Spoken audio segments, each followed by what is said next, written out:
नमस्कार दोस्तों, मैं वीरू सर आपका स्वागत करता हूं अपने YouTube channel genius coaching Barabanki में। और हम लोग आज डिस्कस करने वाले हैं यूपीपी की एसटी नंबर 11। ठीक है, तो भाई सभी लोग जुड़ जाओ और सभी को राधे राधे। चलिए शुरू करते हैं। जो एसटी है, देखिएगा एसटी का पहला सवाल क्या है भाई। देखो पहला सवाल क्या है। पहला ही सवाल बहुत अच्छा है इस बार एसटी का। देखो क्या लिखा है। एक हॉल जिसकी लंबाई व चौड़ाई में क्रम से 5:4 के अनुपात में अनुपात दिया है और उसके फर्श और छत के क्षेत्रफलों का योग, ये वाली लाइन जरूर ध्यान दीजिएगा। देखो क्या बोल रहे हो। उसके फर्श और छत के क्षेत्रफलों का योग उसके दीवार के क्षेत्रफलों के योग के बराबर है। मतलब एक हॉल की बात कर रहा है और हॉल का आयतन आपको दे रखा है, तो हॉल की लंबाई चौड़ाई से कितनी अधिक है ये बताना है। मतलब कहने का मतलब लंबाई और चौड़ाई का अंतर बताना है।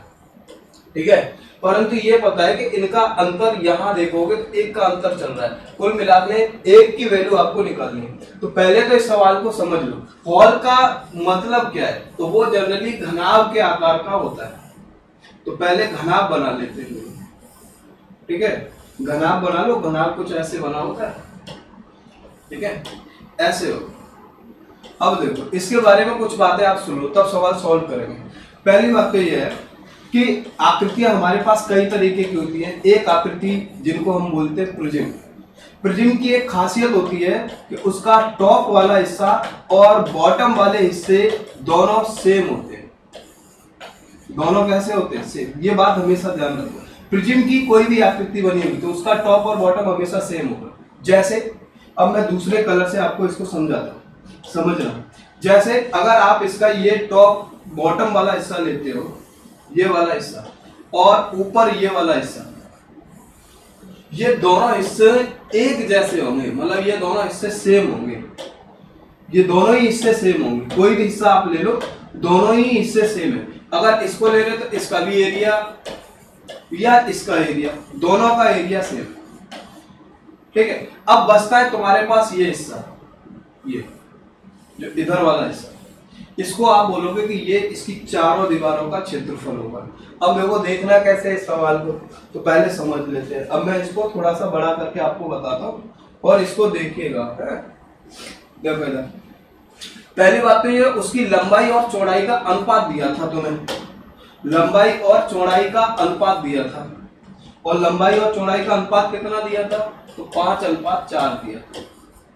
ठीक है, अब देखो चाहे तो तुम्हारी छत हो और चाहे तुम्हारा फर्श हो, दोनों का एरिया एक जैसा होगा। अब बताओ अनुपात में कभी भी कुछ भी लिखा होता है तो इनके साथ हम वेरिएबल कन्वर्ट कर लेते हैं। इसको 5x मान लो और इसको 4x। ठीक है, तो इसका मतलब है कि चाहे फर्श का एरिया निकाल लो चाहे छत का एरिया, तो इनका एरिया होगा ये 4x × 5x। अब बात आती चारों दीवारों का क्या होगा। चारों दीवारों का क्षेत्रफल क्या होगा, तो चारों दीवारों का भी क्षेत्रफल देख लो। चारों दीवारों का क्षेत्रफल, अगर चारों दीवारों का क्षेत्रफल अगर आप देखना चाहते हो तो जब आप उसको देख रहे होगे तो तुमने ये वाला सुना होगा 2l + b × हाइट वाला, उसको ही पुट कर दो 2 और ये 5 और 4 है। 5 और 4 कितना हो गया 9x और इंटू कितना हो गया h। अब सवाल की तरफ चलते हैं। जो सवाल उन्होंने बोला था, सवाल को अगर हम ध्यान से पढ़ें, सवाल को अगर ध्यान से पढ़े तो देखो सवाल क्या बोल रहा था। सवाल को देख लेते हैं वो क्या बोल रहा है। सवाल बोल रहा है कि उसके फर्श और छत के क्षेत्रफल का योग, मतलब जितना छत का होगा उतना ही फर्श का होगा। उन दोनों के क्षेत्रफल का योग दीवारों के क्षेत्रफल के बराबर है और हॉल का आयतन आपको दिया है। हॉल का आयतन आपको दिया है। ठीक है, चलो अब देखो इसे सॉल्व करते हैं, आगे बढ़ते हैं, सॉल्व करते हैं उसको जो इन्होंने बोला उसको देखते हैं। अब बताओ छत और दोनों का एरिया देखोगे तो 2 गुना हो जाएगा। 2 गुना हो जाएगा। 2 गुणा पहले का एरिया 4 × 5x था, दूसरे का भी यही होगा। और चारों दीवारों का तुमने निकाला जिसकी ऊंचाई नहीं पता है, तुमने ऊंचाई डाल दी। देखो 1x से 1x कट गया, 2 से 2 कट गया, तो ऊंचाई जो है तुम्हारे पास वो आ जाएगी 20x/9। अब जो हमको चाहिए था वो देख लो सवाल के अकॉर्डिंग। सवाल के अकॉर्डिंग वॉल्यूम दिया था, तो वॉल्यूम क्या होता है भाई, तो वॉल्यूम होता है लंबाई गुणे चौड़ाई गुणे ऊंचाई। इस सवाल को जरूर देखिएगा भाई। ये कितना है 1200 लंबाई कितनी थी 5x, चौड़ाई कितनी है 4x और ऊंचाई तुमने कितनी निकाली है तो 20x/9 निकाली है। ठीक है, अब देखो इधर 1 0 से 1 0 ये कट गया और ये 5 से कितने तो ये कितने बार गया 60 बार ये चला गया, ये 12 बार चला गया और ये इससे कितने बार चला गया 3 बार। इसका मतलब है कि 3 गुणा 9 बराबर आ जाएगा x³ और x की वैल्यू कितनी आ जाएगी 3 और x की वैल्यू 3 आने का मतलब क्या है कि तुम्हें लंबाई और चौड़ाई का अंतर बताना था और लंबाई और चौड़ाई का अंतर किसके बराबर आएगा x के और x कितना है 3, तो इन दोनों का अंतर 3 मीटर आएगा। थोड़ा सा बड़ा था, समझने वाला था, इसलिए हम लोगों ने इस पे थोड़ा फोकस किया। देख लो हम लोग दोबारा इस पे चर्चा कर लेते हैं। देखो इधर क्या बोला है, जब भी अगर ऐसी आकृति होती तो प्रिज्म के आकार की होती जिनका टॉप और बॉटम हमेशा सेम होता है। टॉप और बॉटम सेम है, दोनों का एरिया सेम होगा। तो जैसे लंबाई और चौड़ाई का अनुपात आपको दे रखा है 5:4 में, तो इनके वेरिएबल के फॉर्म में मान लो, इसे 5x मान लिया, इसको क्या मान लिया 4x। जब हम लोग थोड़े से और आगे बढ़े तो हम लोगों ने क्या देखा, इसमें आगे बढ़े तो हम जानते हैं छत या फर्श का क्षेत्रफल ये आ जाएगा 4x × 4x आ जाएगा। चारों दीवारों का क्षेत्रफल आप जानते हैं ये आ जाएगा। सवाल के अकॉर्डिंग उन्होंने पहले से ही बोल रखा था, क्या बोल रखा था कि दोनों का क्षेत्रफल का योग चारों दीवारों के क्षेत्रफल के योग के बराबर है। यहाँ से जो मेन बात थी कि हाइट को मेंशन करना, वो तुमने यहाँ से हाइट मेंशन कर दी। अब तुम जानते थे इस बात को कि सवाल में पहले से ही बोल रखा था कि वॉल्यूम 1200, तो वॉल्यूम 1200 होने का मतलब तुमने x की वैल्यू निकाल दी और तुम जानते थे लंबाई चौड़ाई का अनुपात कितना है 5 और 4 का, तो x की वैल्यू कितनी आ जाएगी 3 मीटर आ जाएगी। मतलब दोनों का अंतर कितने मीटर का रहा होगा गुरु, 3 मीटर का रहा होगा। तो इस सवाल का कितने मीटर आंसर आएगा 3 मीटर। ठीक है, बड़ा था, थोड़ा समझाने में टाइम लगा। अगला देखो, अगला सवाल थोड़ा सा सिंपल है, देखो कितना जल्दी होता है। अगले सवाल में क्या बोला है, एक धनराशि को 2 भागों में इस प्रकार बांटा गया है कि पहले भाग का 3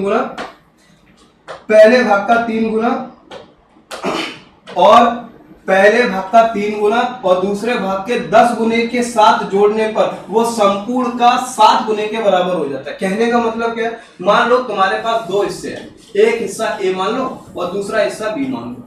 उन्होंने बोला है कि पहले वाले हिस्से का कितने गुना करना है 3 गुना और दूसरे वाले हिस्से का कितना करना है 10 गुना। जब इन दोनों को जोड़ा जाता है तो जो इनके पास टोटल था उस टोटल को, टोटल क्या है a + b, ये 7 गुने के बराबर हो जाता है। अब तुम देखो इधर ये क्या हो गया 3a + 10b बराबर क्या हो गया 7a + 7b। अब तुम देखो 7 में से 3 जाएगा तो 4 बचेगा, तो 4a आ गया।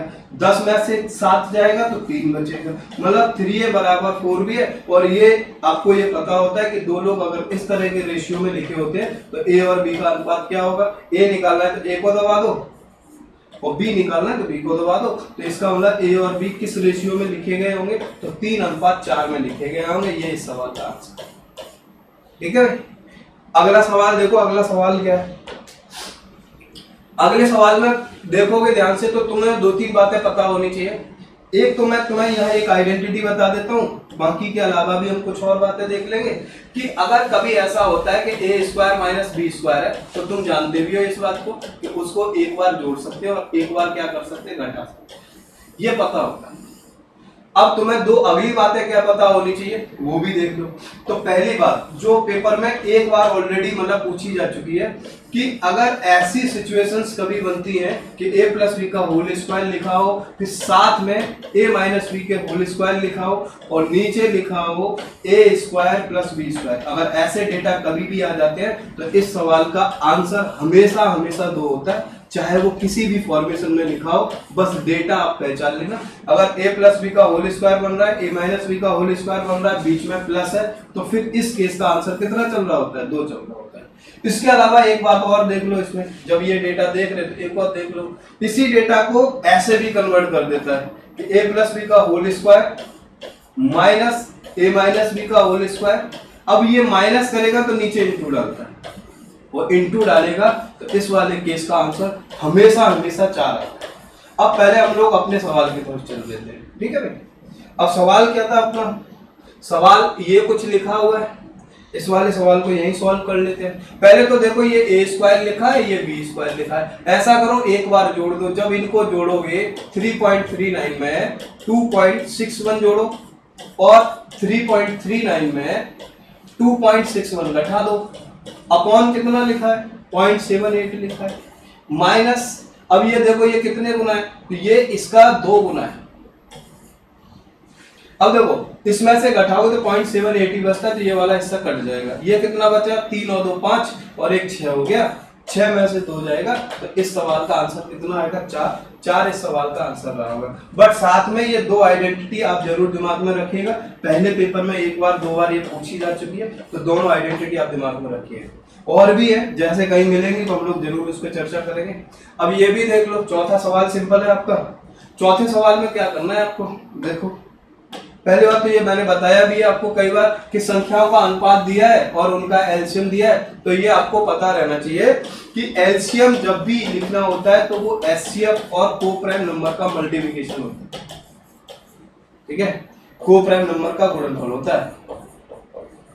अब को प्राइम नंबर का गुणनफल है, एचसीएफ चाहिए, तो आप बोलोगे ये तो 72 है, एचसीएफ आपको पता है कितना है, पता ही नहीं है, वो निकालना है। अनुपात कितना है, तो 2 और 3 जो अनुपातिक मान होते हैं वो सामान्यतः को प्राइम नंबर की तरह बिहेव कर रहे होते हैं। ये 2 से कितने बार कटेगा 36 बार, और ये 3 से कितने बार कटेगा 12 बार, ठीक है। तो इसका मतलब है कि इसका एचसीएफ कितना आ जाएगा 12, ठीक है। तो चौथे सवाल का आंसर कितना आना 12। अगले सवाल की तरफ चलते हैं, देख लो ये भी ठीक है। दो संख्याओं का गुणनफल 336 है और उनका योगफल और उनके अंतर से 28 अधिक है। जो योगफल है वो अंतर से कितना अधिक है 28 अधिक है। चलो समझ लेते हैं इसको भी। देखो क्या बोला है, तो सवाल में जो बोल रहा है, पहले तो देख लो दो नंबर तुम कुछ मान लो, ए और बी मान लो, और इनका गुणनफल आपको पता है 338 दिया है। आगे बोला है कि इनका योगफल, तो ए और बी का योगफल जो है इनके अंतर, मतलब ए और बी के अंतर से 28 अधिक है। जब घटाओगे तो ए से ए कट चुका होगा, 2b बराबर कितना आ गया 28 आ गया। तो मुझे ये समझ में आ रहा है कि एक वैल्यू जो है मेरे पास 14 आएगी।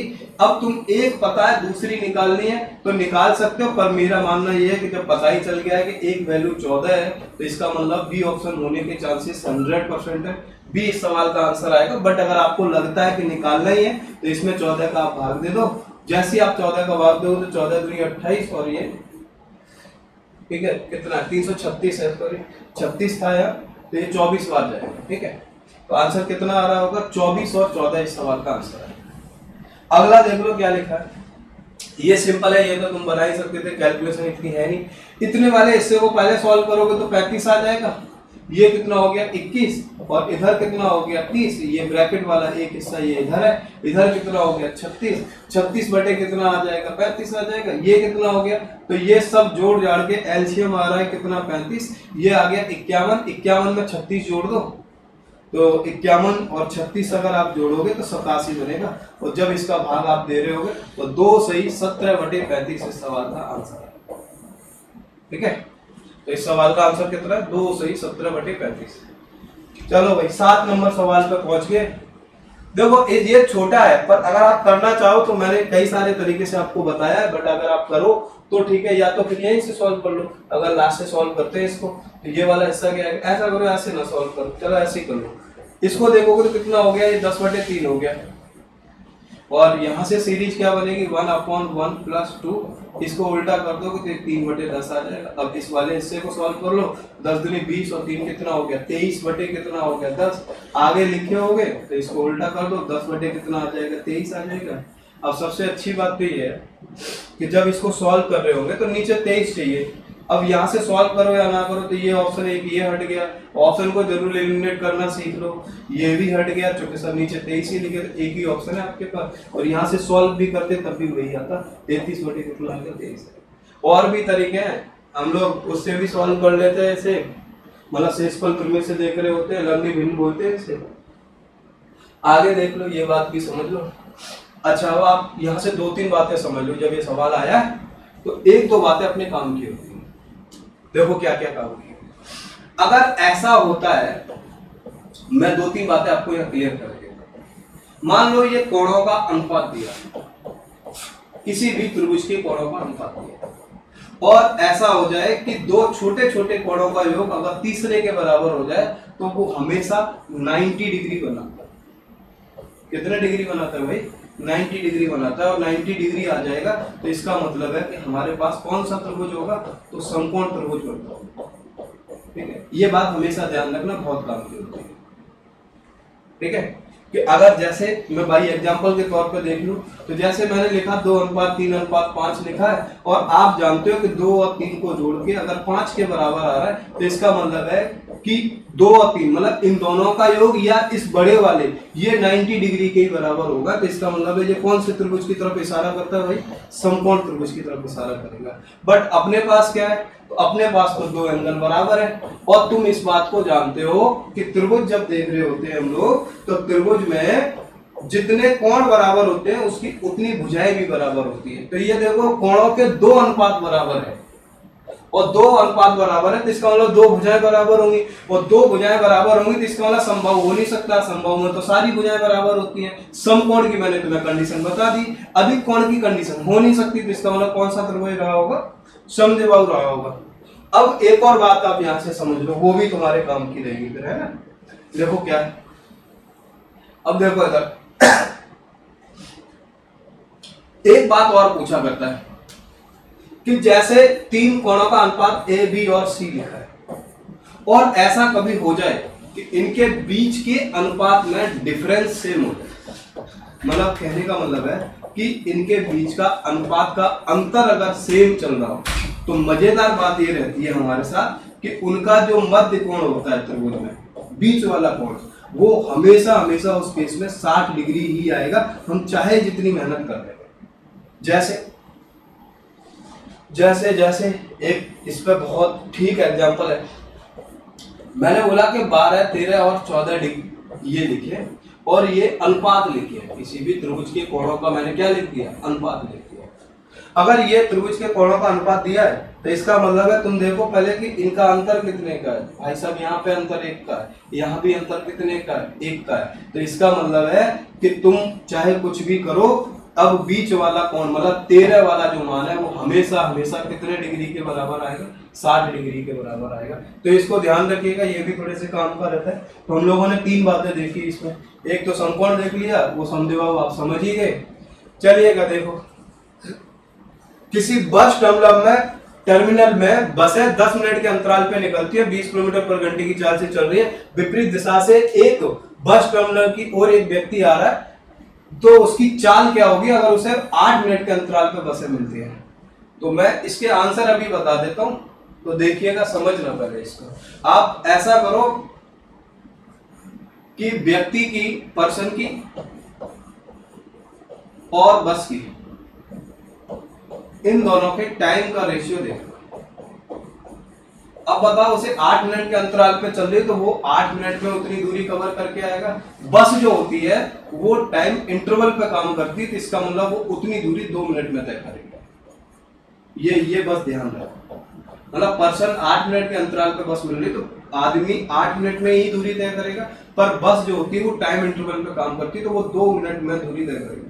अर्थात टाइम का रेशियो कितना आएगा? तो 4 अनुपात कितना आएगा? 1।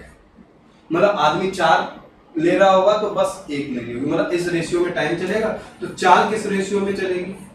तो 4 चलेगी 1 अनुपात कितने में चलेगी? 4 है। मतलब बस की चाल 4 किलोमीटर प्रति घंटा होगी, तो आदमी की चाल कितने की होगी? 1 किलोमीटर प्रति घंटे की। और बस की चाल तुम्हें पता है कितनी है? 20 है। तो इस 4 को अगर आप 20 कहते हो, तो इस 1 को क्या कहोगे? 5। इसका मतलब आदमी की चाल कितने किलोमीटर प्रति घंटा रही होगी? 5 किलोमीटर प्रति घंटा रही होगी। ठीक है। अच्छा देखो, एक और बहुत मजेदार बात थी कि ये जो बीच वाला जो ऑप्शन था, ये 3 से कटेगा नहीं, 7 से कटेगा नहीं। तो अगर कहीं हम तुक्का भी मारते तो इन 2 सवालों की तरफ चल रहे होते, या तो बी पे लगाते या सी पे लगाते, बट आपने एग्जैक्ट निकाल लिया, आंसर कितना आ रहा है? 5 आ रहा है। तो ये जरूर आप दिमाग में रखिएगा। चलिएगा अगले सवाल की तरफ चलते हैं। 9 नंबर सवाल पे पहुंच गए। 10 नंबर सवाल देख लो, क्या बोला गया? एक व्यक्ति 2 घंटे में धारा की दिशा में 26 किलोमीटर की नाव चला सकता है, किंतु धारा के विपरीत दिशा में वही केवल 14 किलोमीटर की दूरी चलता है। तो मैं ये बोल सकता हूँ क्या, धारा की दिशा में चलोगे तो बोट एंड स्टीम की चाल जुड़ जाती है, और वो दूरी 26 किलोमीटर की दूरी 2 घंटे में तय कर रहा है। और धारा के विपरीत दिशा में क्या हो रहा है, तो वो 14 किलोमीटर की दूरी 2 घंटे में तय कर रहा है। तो मैं ये बोल सकता हूँ कि ये वाली 13 की स्पीड से चलेगी, और इधर कितने से चलेगी 7 से। अब मुझको क्या चाहिए, तो मुझे स्ट्रीम की चाल चाहिए, तो इनको घटा दो, जब घटाओगे तो इससे कट जाएगा, तो ये 2 गुना कितने के बराबर आ जाएगा 6 के। तो मैं ये बोल सकता हूँ कि स्ट्रीम की जो चाल है वो 3 किलोमीटर प्रति घंटा रहेगी। अब 3 कहाँ थे, तो 2 हो नहीं सकता, ये हो नहीं सकता, बी ऑप्शन इस सवाल का आंसर। ठीक है भाई, चलिए अगले सवाल की तरफ मूव करते हैं। हाँ यार, इस सवाल को देख लो, ये तो ठीक ही है, उन्होंने कुछ बोला है, अब इसमें उन्होंने एक गलती ये कर दी है कि ये यहाँ होना चाहिए था, मतलब वॉल्यूम के पदों में आपको बताना है।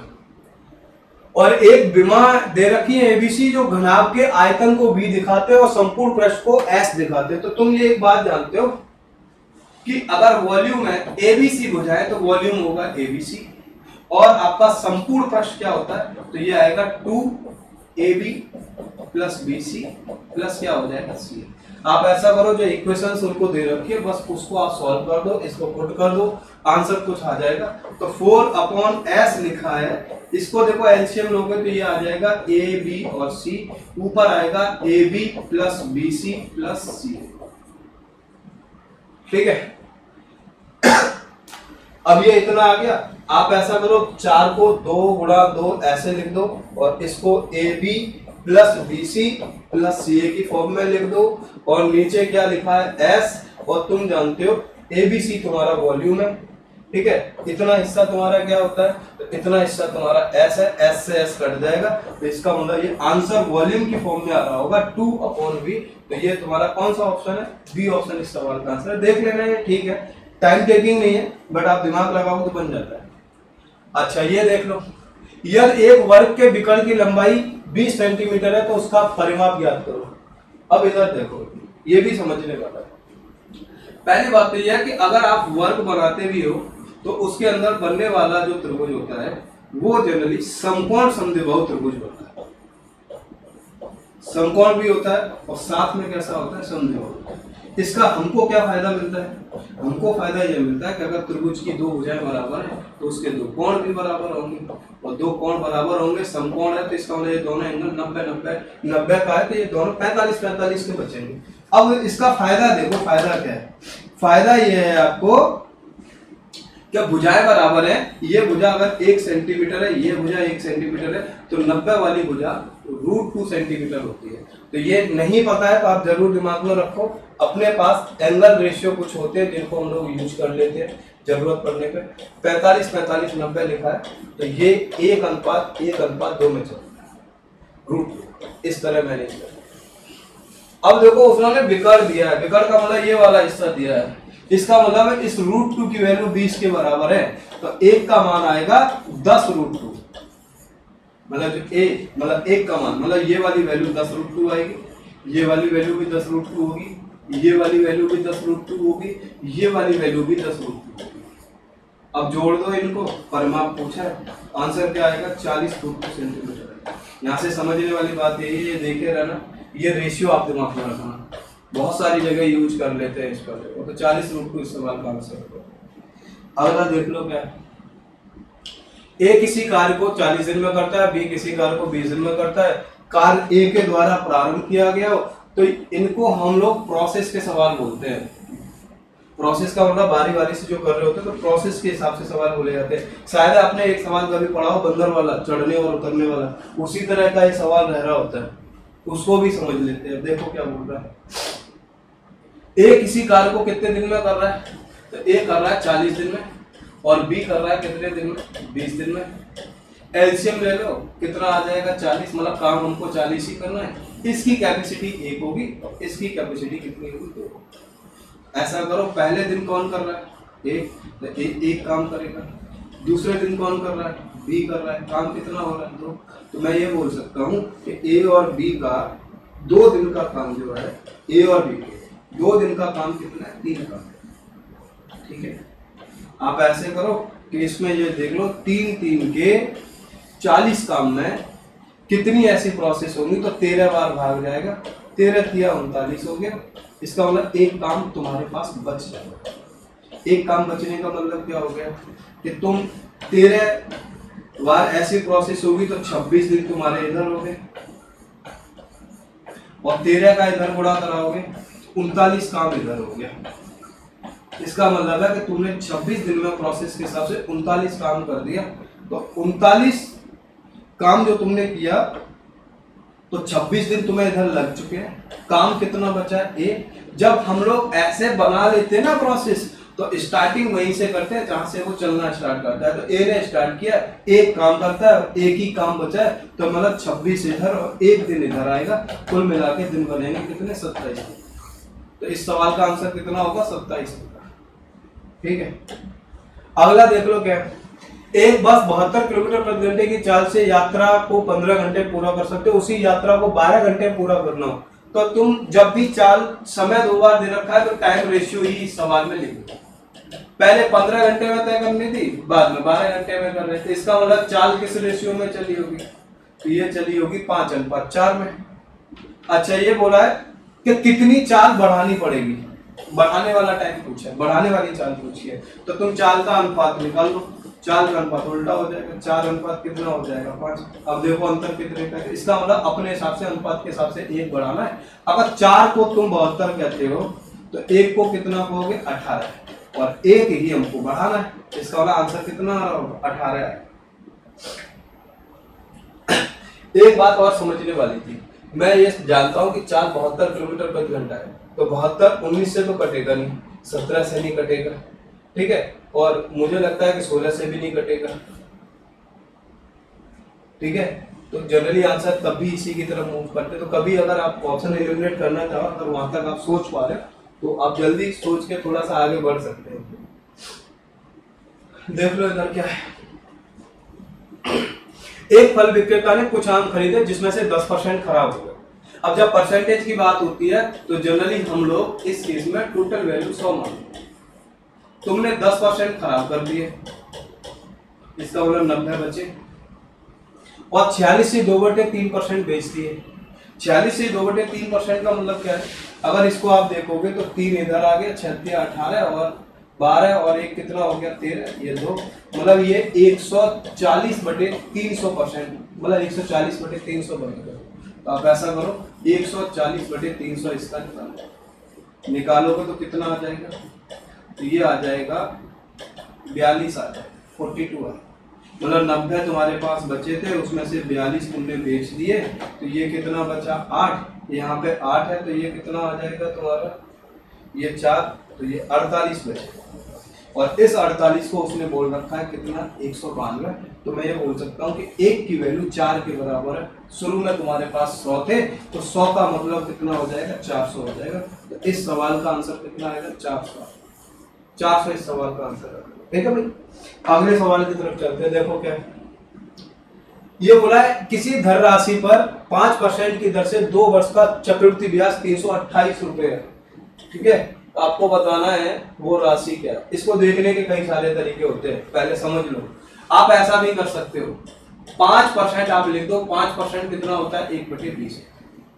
नहीं पता है तो 5/100 लिख दो, कुछ आ जाएगा। अगर 2 साल की बात कर रहा है तो मूलधन आपको निकालना आना चाहिए भाई। कैसे निकालेंगे?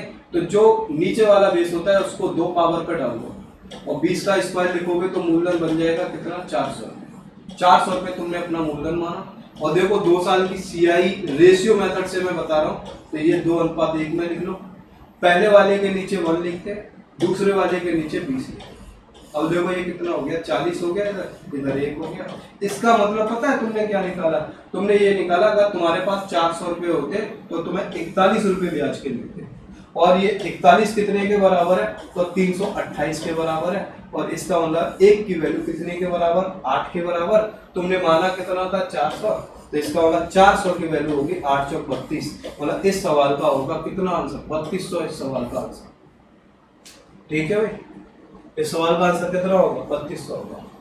अब देखो समझने वाली एक और बात थी इसमें, वो आगे देखेंगे, इसकी कई बात मिलेगी तब बताएंगे।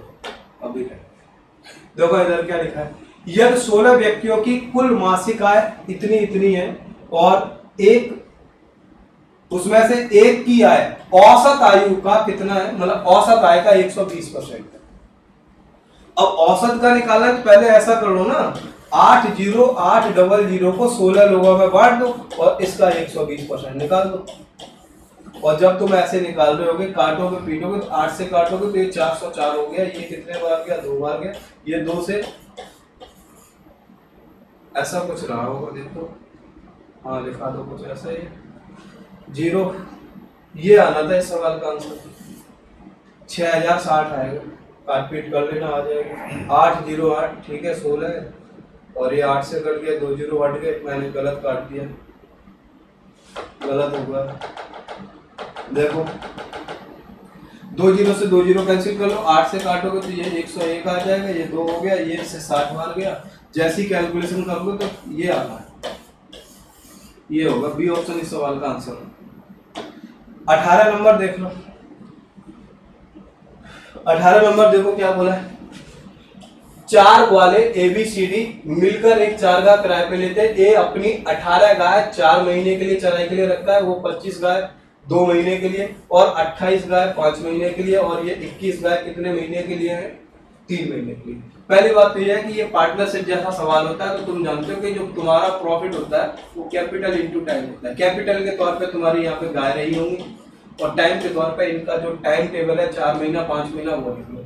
तो ABCD है, चारों लोग लिख लो, या इधर लिख लेते, ABCD को लिख लेते, ठीक है।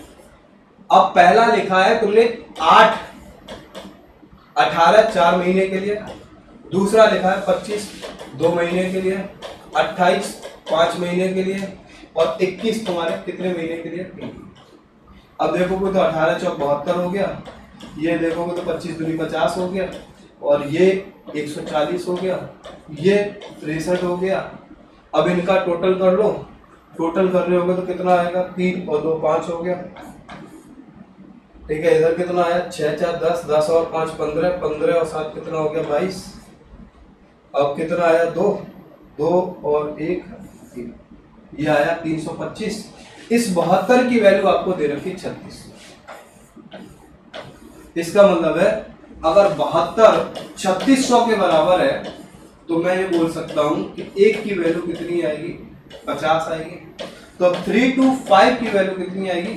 तो वो कहां गया? ये 16 25 0 के बराबर। तो इस सवाल का आंसर क्या आएगा? सी ऑप्शन इस सवाल का आंसर। अगला देख लो क्या, ये सिंपल है, ये तुम बना ही सकते थे वैसे तो।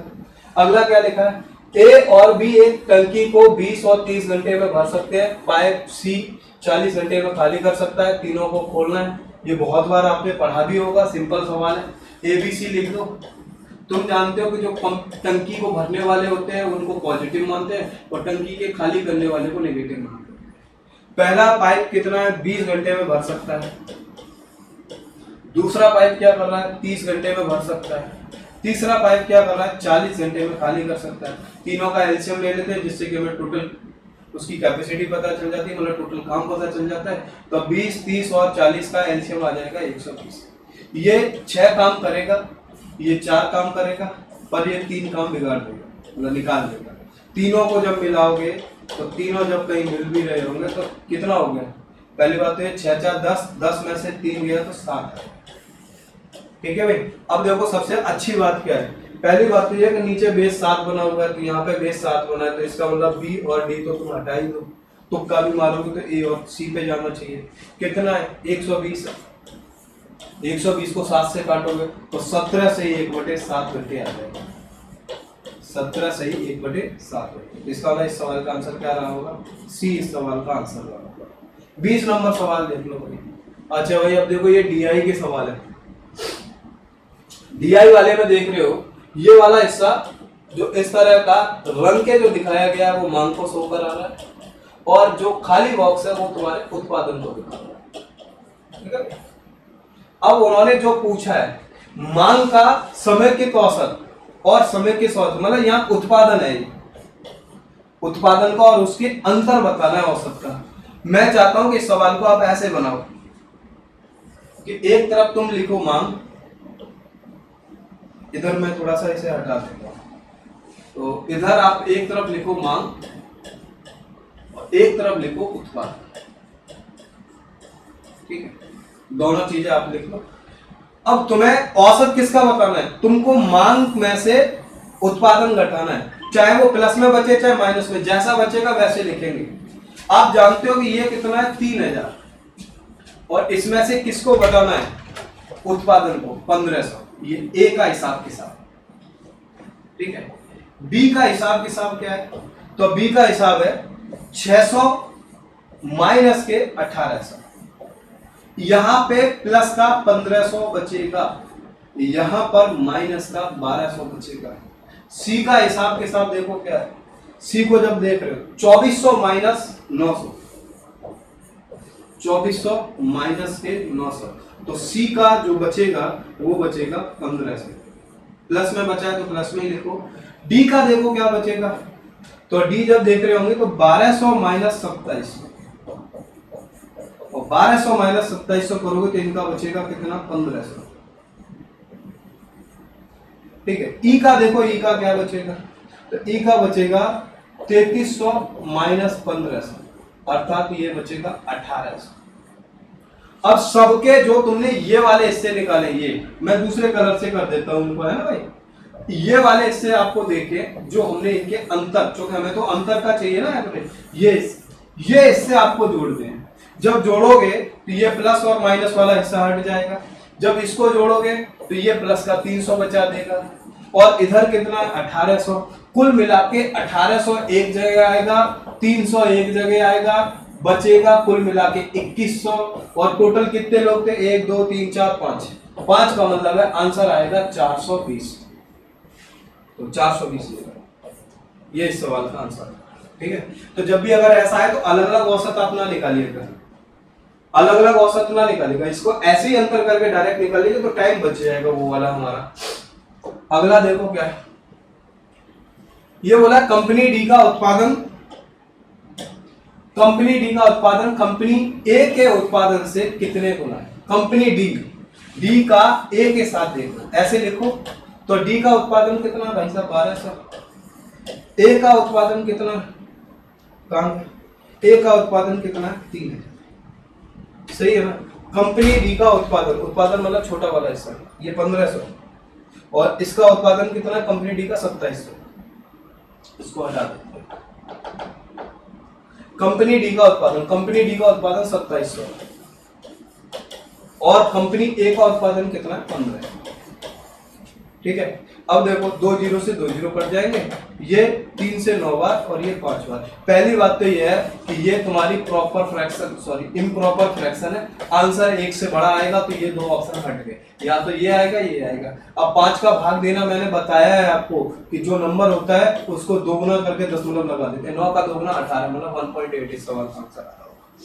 एक और सवाल है आपका, लास्ट सवाल आपका बचा है, उसको भी देख लो। ये बोला है कंपनी बी की मांग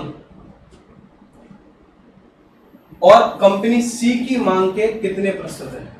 कंपनी बी की मांग ये कितना है 600, सी की मांग का बताना है, तो सी की मांग कितनी है 2400। इसको परसेंटेज में आप बदल लो, देखो 2 जीरो से 2 जीरो कट जाएंगे, ये 4 बार कटेगा, और 4 से ये कितने बार जाएगा 25 बार, तो इसका मतलब है ये इसका कितने परसेंट है 25%। इस सवाल का आंसर क्या आएगा सी। एक लास्ट सवाल और है जो हमको देखना है, ये बोला उत्पादन से अधिक मांग, उत्पादन से अधिक मांग, तो एक तो ए है तुम्हारे पास, और कौन है सी है तुम्हारे पास, और कौन है ई, मतलब 3 लोग ऐसे हैं जिनका उत्पादन से अधिक मांग है। तो 5 लोग टोटल थे, तो बचेंगे कितने 2, तो इसका वाला इन दोनों का रेशियो कितना आएगा 3 अनुपात कितना आएगा 5, ठीक है भाई। तो ये आपके सवाल थे एसटी नंबर 11 हम लोगों ने डिस्कस किया, और इसके बाद फिर मिलेंगे नेक्स्ट सेशन में नेक्स्ट एसटी के साथ, ठीक है भाई। ओके, मिलते हैं नेक्स्ट सेशन।